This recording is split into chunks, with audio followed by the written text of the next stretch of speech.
ఐటీలో ఎంట్రీ కావాలా? Trainee software engineer గా అజా కోడింగ్ ట్యూటర్ లో 2 వీక్స్ ట్రయల్ పీరియడ్ లో వెంటనే చేరండి.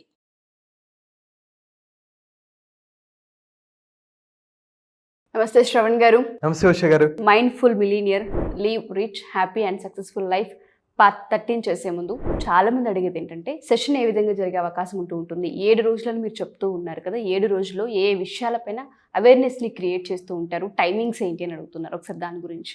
ఎస్ ఉషా గారు, మనం December 20 నుంచి 27 వరకు అనుకున్నాం. 7 రోజుల పాటు మార్నింగ్ ఉంటుంది 90 minutes, 7 days, ప్రతిరోజు 90 minutes. అయితే దీంట్లో రీఇగ్నైట్ యువర్ డ్రీమ్స్, మన అసలు డ్రీమ్స్ ఏంటి, మీ గోల్స్ ఏంటి, మీరు గ్రోత్ స్ట్రాటజీ ఏంటి, అవంతా మనం చెప్తూ ఉంటాం. అలాగే హ్యాబిట్స్ని, హెల్త్ని ఎలా బెటర్ చేసుకోవాలి, ఫినాన్షియల్గా ఎలా ఎదగాలి, రిలేషన్షిప్స్ని ఎలా బెటర్ చేసుకోవాలి, బిజినెస్ ఆర్ కెరియర్ని ఎలా ఇంప్రూవ్ చేసుకోవాలి. అండ్ దాంతోపాటు మీకు చిన్నప్పటి నుంచి ఏమైనా ట్రామాస్ ఉండుంటాయి, నెగిటివ్ ఎమోషన్స్, వీటన్నిటి ఉండొచ్చు. సో వాటిని ఎలా మనం అన్ఇన్స్టాల్ చేసుకోవాలి, మెమరీని ఎలా ఇంప్రూవ్ చేసుకోవాలి. 1/3 ఆఫ్ లైఫ్ మనం పడుకుంటాం. సో స్లీప్ని ఎలా బెటర్ చేసుకోవాలి, స్ట్రెస్ని ఎలా తగ్గించుకోవాలి, ఇలాంటివి ఎన్నో, టైం, ఎనర్జీ, ఫోకస్ని ఎలా మేనేజ్ చేసుకోవాలి, సెల్ఫ్ డిసిప్లిన్తో ఎలా ఉండాలి, సెల్ఫ్ కంట్రోల్ ఎలా పెంచుకోవాలి అని ఎన్నో డిఫరెంట్ టాపిక్స్ మనం మాట్లాడుకుంటాం. సో 7 days అద్భుతమైన కంటెంట్ ఉంటుంది, ఎన్నో నేర్చుకుంటారు. అండ్ దాంతోపాటు ఏదైతే చెప్తామో ఆ హ్యాబిట్స్ని వీళ్ళు ఇంప్లిమెంట్ చేయాలి. అప్పుడే వాళ్ళకి అద్భుతమైన రిజల్ట్స్ వస్తాయి. నేను చెప్పినట్టు చేస్తే 7 రోజుల తర్వాత మీకు రిజల్ట్స్ అనేవి రాకపోతే నేను డబ్బులు డబుల్ ఇచ్చేస్తా. నేను దీనికి ఎన్నిసార్లు ఎందుకు డబ్బులు అని చెప్తున్నానంటే, ఒకసారి ఫస్ట్ మనం డబ్బులు ఎందుకు ఛార్జ్ చేస్తున్నామో ముందు మనం మాట్లాడుకుందాం. మీరు ఒక రెస్టారెంట్కి వెళ్ళారు. రెస్టారెంట్కి వెళ్ళినప్పుడు మనం ఒక 300 రూపాయలు పెట్టి ఒక బిర్యానీ తింటే మనం తినగలిగినంత తిని ఒకవేళ మిగిలితే దాన్ని పార్సిల్ తీసుకెళ్తాం. కానీ అదే మైండ్ సెట్ మనం పెళ్ళికి వెళ్ళామనుకోండి, మనం ఇన్ని ఐటమ్స్ తింటూ ఉంటాం, మనం ఇష్టం వచ్చినట్టు పక్కన పడేస్తూ ఉంటాం, వేస్ట్ చేసేస్తూ ఉంటాం. ఫ్రీగా వచ్చింది కాబట్టి మనం దాన్ని వాల్యూ చేయము. అదే డబ్బులు కట్టి నేర్చుకున్నది, మీరు 10 రూపాయలు కట్టినా సరే దానికి వాల్యూ మనం చూపిస్తాం, దానికి మనం అకౌంటబిలిటీ తీసుకుంటాం.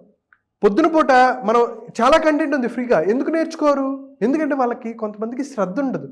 కానీ ఆ సిస్టంలోకి తీసుకొచ్చి వాళ్ళని ఎదిగేటట్టు చేయడానికి ఈ సెషన్స్ ఉంటాయి. అండ్ సీరియస్ పీపుల్ మాత్రమే, ఎవరైతే వాళ్ళ లైఫ్లో ఎదగాలనుకుంటున్నారో, ఎవరైతే నేను ఖచ్చితంగా డబ్బులు సంపాదించుకోవాలి, నేను హెల్త్ని బెటర్ చేసుకోవాలి, నా రిలేషన్షిప్స్ని బెటర్ చేసుకోవాలనుకుంటారు, వాళ్ళకి మాత్రమే ఈ సెషన్స్. టైంపాస్ వాళ్ళకి ఖచ్చితంగా మీరు జాయిన్ అవ్వద్దు. Thank you so much. అలాంటి వాళ్ళకి మేము కంటెంట్ చేస్తూనే ఉన్నాం. సో మీరు సీరియస్గా ఉన్నారా, మీ గ్రోత్ కోసం మీరు సీరియస్గా ఉన్నారా, ఖచ్చితంగా 7 days మీ లైఫ్ని టర్న్ చేస్తుంది, దాంట్లో ఎటువంటి సందేహం లేదు. సో వీడియో చూసే వాళ్ళందరూ కూడా ఈ 7 days ఎటువంటి ఇంపాక్ట్ని క్రియేట్ చేస్తుంది, ఏ విషయాలపైన అవగాహన కల్పిస్తారనేది శ్రవణ్ గారు చాలా క్లియర్గా చెప్పారు. మీకు కనుక జాయిన్ అవ్వాలి అనుకున్న, లైఫ్లో ఒక కొత్త చేంజ్ని మీరు చూడాలనుకున్న, ఈ 7 రోజులు మీ ఇన్వెస్ట్మెంట్ అనుకోండి. సో ఇంట్రెస్ట్ ఉంటే కనుక కింద స్క్రోల్ అవుతున్న కాంటాక్ట్ నెంబర్ని కాంటాక్ట్ చేయండి. సో టాపిక్ విషయానికి వస్తే, మన బాడీలో చాలా చేంజెస్, హార్మోనల్ చేంజెస్ మనం చూస్తూ ఉంటుంటాం. వాటి వల్ల కొన్నిసార్లు మూడ్ స్వింగ్స్ మారుతూ ఉంటుంటాయి, ఇంట్రెస్ట్లు మారుతూ ఉంటుంటాయి, ఎమోషన్స్ కూడా మారుతూ ఉంటుంటాయి. సో వాటి ఇంపాక్ట్ ఏ విధంగా మన పైన పనిచేసే అవకాశం ఉంటుంది అంటారు, వాటిని ఏ విధంగా మనం ఎన్హాన్స్ చేయొచ్చు అంటారు? అసలు మన బాడీ అంటేనే కెమికల్ ఫ్యాక్టరీ.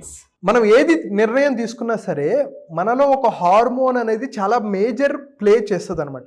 అయితే కొన్నిసార్లు మనకి మంచి అయినా సరే, అరే ఇది మంచి అని తెలుసు కానీ ఇంప్లిమెంట్ చేయలేను, ఇది చెడు అని తెలుసు కానీ దాన్ని వదలకుండా ఉండలేము. దానికి రీజన్ ఏంటంటే హార్మోన్స్. అయితే నేను ఈ వీడియోలో 4 హ్యాపీనెస్ హార్మోన్స్ గురించి మాట్లాడతా. దీన్నే సక్సెస్ హార్మోన్స్ కూడా అంటానన్నమాట. అయితే సైంటిస్టులు ఏం చేశారంటే, మన బ్రెయిన్కి కొన్ని టెక్నికల్గా పెట్టి ఏం చేశారంటే, అసలు మన బాడీలో ఎటువంటి చేంజెస్ జరుగుతున్నాయి, మన బ్రెయిన్ ఎలా రియాక్ట్ అవుతుంది, ఎటువంటి హార్మోన్స్ రిలీజ్ అవుతున్నాయి అని చెప్పి కొన్ని టాప్ మెషిన్స్ అండి, ఫంక్షనల్ మ్యాగ్నెటిక్ రెజొనెన్స్ ఇమేజింగ్ అని, తర్వాత PET అని, అలాగే EEG, అలా అబ్జర్వ్ చేసి వాళ్ళు కొన్ని టెక్నిక్స్ని కనుక్కున్నారు. అసలు ఏ హార్మోన్స్ డామినేటింగ్గా ఉన్నాయి, దేనివల్ల వీళ్ళు ఇలా ప్రవర్తిస్తున్నారు అని చెప్పి చూశారు. సో మేజర్గా ఏంటంటే డోస్ అంటారు. డోస్ అంటే ఏంటంటే DOSE. డి అంటే డోపమైన్. మనం అందరూ వింటూనే ఉంటాం, డోపమైన్ అంటే ప్లెజర్ హార్మోన్ అనుకుంటాం. ప్లెజర్ ఒక్కటే కాదండి, మోటివేషన్కి చాలా హెల్ప్ అవుతుంది, లెర్నింగ్కి చాలా హెల్ప్ అవుతుంది. అయితే మనం ఏ పని చేసినా, ఇందాక మాట్లాడినట్టు మనం ఒక పని చేయాలనుకుంటాం కానీ చేయలేం.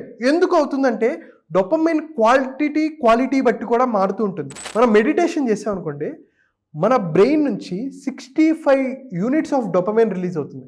అలాగే మంచిగా రెస్ట్ తీసుకున్నాం 70 యూనిట్స్, హాట్ షవర్ చేసుకుంటే 75, ఒక మంచి సాంగ్ 78 యూనిట్స్. అలాగే మన ఫ్రెండ్స్తో మాట్లాడుకున్నాం, హ్యాపీగా ఫీల్ అవుతాం లేదా? బికాజ్ 120 యూనిట్స్ ఆఫ్ డోపమైన్ అవుతుంది. మనకి నచ్చిన అమ్మాయి దగ్గర నుంచి, ఒక క్రష్ నుంచి వస్తే 123 యూనిట్స్. ఫేవరెట్ నచ్చిన ఫుడ్ తిన్నాం అనుకో 130 యూనిట్స్. ఎక్సర్సైజ్ చేస్తే 140 యూనిట్స్. మరి ఎందుకు ఎక్సర్సైజ్ చేయం?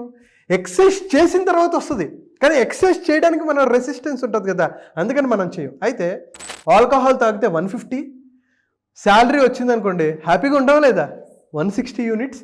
వీడియో గేమ్స్ ఆడితే 175, శాలరీ పెరిగింది, ఆ రోజు ఇంకా ఇంట్లో పండగ వాతావరణమే కదా, 180 యూనిట్స్. ఎవరైనా మనల్ని ప్రేమించిన వాళ్ళు ముద్దు పెడితే 195. ఇక్కడ చూడండి, వీడ్ మనం వింటూ ఉంటాం, చాలామంది యూత్ ఎడిక్ట్ అయిపోయి ఉంటారు, 198 యూనిట్స్. అలాగే సెక్స్ అప్పుడు 200 యూనిట్స్. సిగరెట్ తాగితే 215 యూనిట్స్ రిలీజ్ అవుతుంది. అందుకనే ఆల్కహాల్ తాగే వాళ్ళైనా తొందరగా వదిలించుకోగలరు, కానీ సిగరెట్ వాళ్ళు తొందరగా వదిలించుకోలేరు. దానికి కారణం ఏంటంటే 215 యూనిట్స్ ఆఫ్ డోపమైన్ రిలీజ్ అవుతుంది. అలాగే హెరోయిన్ అనే దానికి 600. ప్రేమలో పడినప్పుడు 750. చూస్తారు కదా సినిమాలు, అందరూ చూస్తూ ఉంటారు. ఇంకా హీరో హీరోయిన్లు ఒక రేంజ్లో ఉంటూ ఉంటారు, గోకేస్తూ ఉంటారు, ఫోన్లు మెసేజ్లు చేస్తూ ఉంటారు. 750 యూనిట్స్. లాటరీ వచ్చినప్పుడు 750 యూనిట్స్. అండ్ అలాగే ఫైనల్గా మెత్ అంటే ఒక డ్రగ్ అండి, అది 1000+.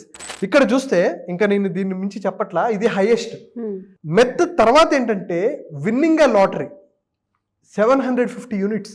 అందుకనే చాలామంది బెట్టింగ్, గ్యాంబ్లింగ్, ఐపీఎల్ టైంలో బెట్టింగ్స్ వేస్తుంటారు, లేదు సంక్రాంతి టైంలో బెట్టింగ్స్ ఎందుకు వేస్తూ ఉంటారంటే ఆ డబ్బులు, ఆ ఈజీ మనీ కోసం పరితపిస్తూ ఉంటారు.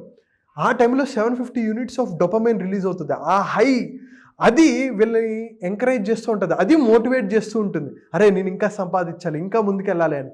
సో డోపమైన్ని మనం ఎలా కంట్రోల్ చేసుకోగలం అనేది మనం సెషన్స్లో మాట్లాడుకుంటాం. అయితే డోపమైన్ అనేది మన లైఫ్లో మేజర్ రోల్ ప్లే చేస్తుంది. చూసారు కదా, మనం ఏ పని ఎందుకు చేస్తున్నాం అంటే ఎక్కడో డోపమైన్ ఆ ప్లెజర్ ఇచ్చింది ఉంది కాబట్టి, ఆ ప్లెజర్ వల్ల మనం ఇంకా అదే పని చేయాలి చేయాలి చేయాలి అనుకుంటూ ఉంటాం. So that is one. అలాగే నెక్స్ట్ వన్ ఆక్సిటోసిన్. మనకి నచ్చిన వాళ్ళతో సోషల్ బాండింగ్, ప్రేమగా ఒక పెట్తో ఆడుకున్నా, లేకపోతే లవ్డ్ వన్స్తో ఉన్న, భార్యతో కానీ, భర్తతో కానీ, మదర్తో కానీ, ఎవరితో అయితే నచ్చిన వాళ్ళతో ఉంటే, ఫ్రెండ్స్తో కానీ ఎక్కువ ఉన్నప్పుడు ఈ ఆక్సిటోసిన్స్ రిలీజ్ అవుతుంటాయి. దీన్నే లవ్ హార్మోన్స్ అంటూ ఉంటారు. ఇవి లవ్లో కొత్తగా పెళ్ళైన వాళ్ళకి కానీ, లవ్లో ఉన్న వాళ్ళకి చాలా ఎక్కువగా ఉంటూ ఉంటాయి. సో ఆక్సిటోసిన్, లేక ఒక తల్లి బిడ్డను కన్నప్పుడు హై లెవెల్స్ ఆఫ్ ఆక్సిటోసిన్స్ ఉంటాయి. అలాగే సెరటోనిన్, ఇది గుడ్ మూడ్కి చాలా ఇంపార్టెంట్. దీన్ని ఎలా ఇంప్రూవ్ చేసుకోవాలంటే, మీరు ఎప్పుడైతే స్ట్రెస్గా ఉన్నారు, లేకపోతే మీ మూడ్ స్వింగ్స్ డిఫరెంట్గా ఉన్నాయి, మీరు అప్పుడు వాక్ చేయండి. మీరు ఎప్పుడైతే వాక్ చేస్తారో మీ మూడ్లో డిఫరెన్స్ వస్తుంది. అండ్ అలాగే ఇది ఎక్కువ ఎక్కడి నుంచి ఫామ్ అవుతుందంటే కడుపులో నుంచి వస్తూ ఉంటుంది ఈ హార్మోన్, బ్రెయిన్లో కొంత అండ్ అలాగే కడుపులో కొంత. ఇది ఎప్పుడైతే సరిగ్గా నిద్రపోతారో, మంచి ఫుడ్ తింటారో, అప్పుడు ఈ హార్మోన్ అనేది ఎక్కువగా రిలీజ్ అవుతూ ఉంటుంది. ఇది డిప్రెషన్ నుంచి, యాంగ్జైటీ నుంచి ఒక మనిషిని కాపాడుతుంది. సో సెరటోనిన్ అనేది వెరీ వెరీ ఇంపార్టెంట్. అండ్ అలాగే ఫోర్త్ హార్మోన్ ఎండార్ఫిన్స్ అంటారు. ఎండార్ఫిన్స్ అంటే ఏంటంటే పెయిన్ కిల్లర్.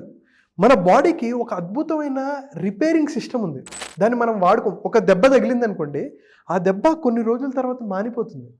మనం ఆయింట్మెంట్ రాస్తుంటాం, కానీ కొన్ని రోజుల తర్వాత ఆటోమేటిక్గా దెబ్బ అనేది తగ్గిపోతుంది. ఎందుకు? ఆ నొప్పి అనేది ఎలా తగ్గిస్తుంది అంటే ఎండార్ఫిన్స్ అనేవి రిలీజ్ అవుతుంటాయి. ఈ ఎండార్ఫిన్స్ ఎలా రిలీజ్ చేసుకోవచ్చు? మేబీ ఎక్సర్సైజ్ చేసినప్పుడు కానీ, స్లీప్ కానీ, డిఫరెంట్ వాటి వల్ల. ఒకవేళ చూసుకుంటుంటే ఈ హార్మోన్ ఏం చేస్తుందంటే సెల్ఫ్ ఎస్టీమ్ని ఇంప్రూవ్ చేస్తుంది. వెయిట్ లాస్ తగ్గాలనుకున్నా సరే ఈ హార్మోన్ చాలా చాలా హెల్ప్ అవుతుంది. అయితే ఇందాక నేను చెప్పినట్టు ఇవి హ్యాపీనెస్ హార్మోన్సే కాదు, సక్సెస్ హార్మోన్స్. అండ్ ఇంకొక ఎపిసోడ్లో మనం ఏం చెప్తామంటే మనీ మేకింగ్ హార్మోన్స్ కూడా. అంటే ఏంటి? డోపమైన్ ఉందనుకో, ఎవరైనా స్ట్రెస్లో ఉన్నారు, వాళ్ళు ఏం చేస్తారంటే కొంతమంది లేడీస్ షాపింగ్కి వెళ్తారు. షాపింగ్ చేసిన తర్వాత వాళ్ళ స్ట్రెస్ తగ్గిపోతుంది. కొంతమంది ఏం చేస్తారో తెలుసా? ఫుడ్ ఎక్కువ తినేస్తూ ఉంటారు. వాళ్ళకి నచ్చిన ఫుడ్ తింటారు, నచ్చిన ప్లేస్కి వెళ్ళి ఫుడ్ తింటుంటారు, అప్పుడు వాళ్ళ స్ట్రెస్ లెవెల్స్ తగ్గుతుంటాయి. సో ఈ హ్యాపీనెస్ హార్మోన్స్ మనం ఏ నిర్ణయం తీసుకోవాలనుకున్నా, కారు కొనుక్కోవాలనుకున్నా మోటివేషన్ ఫ్యాక్టర్గా ఉంటుంది. ఎప్పుడైతే ఈ హార్మోన్స్ని మనం అండర్స్టాండ్ చేసుకొని, కార్టిసాల్ అని ఉంటుంది స్ట్రెస్ హార్మోన్, వాటిని తగ్గించుకోగలిగితే ప్రతి మనిషి ఖచ్చితంగా హ్యాపీగా ఉండగలడు. ఏవైతే మనం చెప్పినట్టు రిలేషన్షిప్స్ బెటర్ చేసుకోగలడు, బెటర్ హ్యాబిట్స్ బెటర్ చేసుకోగలడు, ఫినాన్షియల్గా ఎటువంటి నిర్ణయాలు తీసుకుంటున్నారు వాటన్నిటిని కూడా మనం హ్యాండిల్ చేయొచ్చు. So DOSE, so dopamine, oxytocin, serotonin and endorphins. So వీటిని కనుక ఎలాంటి టైంలో రిలీజ్ చేసుకోవాలి, ఎంత రిలీజ్ చేసుకోవాలి అనేది కనుక మనం రెగ్యులేట్ చేసుకోగలిగితే, ఇందాక నేను అందుకనే సైంటిఫిక్గా యూనిట్స్ పరంగా మనం నెంబరింగ్ కూడా చెప్పాము, యూనిట్స్ పరంగా చూపించాం. సో దీన్ని కనుక రెగ్యులేట్ చేసుకోగలిగి ఆనందాన్ని పెంచుకోగలిగితే ప్రతి ఒక్కరూ అనుకున్న లక్ష్యాలు సాధిస్తారు, ప్రతి ఒక్కరూ సక్సెస్ అవుతారు. మీరు ఇందాక ఆ పిక్చర్ వేసి నాకు చాలా బాగా నచ్చిందంటే ఒక అడిక్షన్ వల్ల మనకి ఎటువంటి సంతృప్తి కలుగుతుంది, ఎంత యూనిట్స్ వస్తుందన్న క్యాలిక్యులేట్ మనం చేసుకున్నప్పుడు ఎడిక్ట్ ఎందుకు అయ్యాము, దాని నుంచి బయటపడడం ఎంత కష్టం అవుతూ ఉంటుందన్న అనాలిసిస్ కూడా వాళ్ళు చేసుకునే అవకాశం ఉంటూ ఉంటుంది. అవును. సో ఇటువంటి సెషన్స్ కనుక మీరు అటెండ్ అవుతే తెలియకుండానే చాలా వాటిపైన గ్రిప్ వస్తూ ఉంటుంది. అంటే మనం ఎందుకు అడిక్ట్ అవుతూ ఉన్నాం, మనం ఎందుకు ఒక దగ్గరే ఆగిపోతున్నాం, ఒక ఎమోషన్ ఎందుకు ఇంతలా హోల్డ్ చేస్తున్నాం, రిలేషన్షిప్లో ఎందుకు మిస్కమ్యూనికేషన్స్ ఎక్కువగా అవుతున్న వాటిపైన మీకు ఖచ్చితంగా సొల్యూషన్ దొరుకుతూ ఉంటుంది. ప్రాబ్లం దగ్గరే ఆగకుండా ఈ 7 days మీ టైంని కనుక ఇన్వెస్ట్మెంట్ కింద కనుక పెట్టుకోగలిగితే లైఫ్లో గొప్ప మార్పుని, చేంజ్ని మీరు చూడగలుగుతారు. థ్యాంక్ యూ శ్రవణ్ గారు, thank you so much. Thank you so much.